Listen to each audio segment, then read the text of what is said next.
আমি এখন আছি একটি কাজু বাদাম গাছের সামনে এবং আমার হাতে দেখতে পাচ্ছেন অনেকগুলো কাজু বাদাম। আমাদের অনেকেরই চুল পড়ে যায় এবং আমাদের ত্বক হয়ে যায় রুক্ষ এবং খুশক।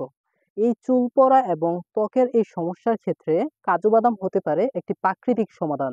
কারণ কাজু বাদামে আছে ভিটামিন ই এবং জিঙ্ক, যা আমাদের চুল পড়া রোধ করে এবং ত্বকের যত্নে সাহায্য করে।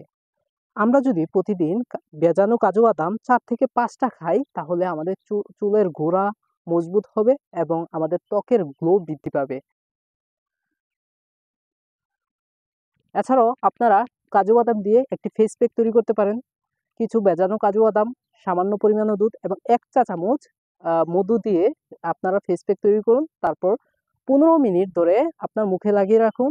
১৫ মিনিট পর ধোয়ার পর আপনারা দেখবেন যে আপনার মুখের গ্লো অনেকাংশে বৃদ্ধি পেয়েছে।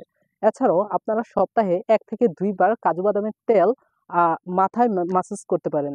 এর ফলে আপনার চুলের গোড়া মজবুত হবে এবং চুল পড়া রোধ হবে। আপনি কি প্রাকৃতিকভাবে সুস্থ হতে চান? তাহলে আজ থেকেই খাওয়া শুরু করুন কাজু বাদাম। আজকে এই পর্যন্তই। আমাদের ভিডিওটি যদি ভালো লাগে তাহলে লাইক, কমেন্ট এবং শেয়ার করতে একদমই ভুল করবেন না। ধন্যবাদ সবাইকে।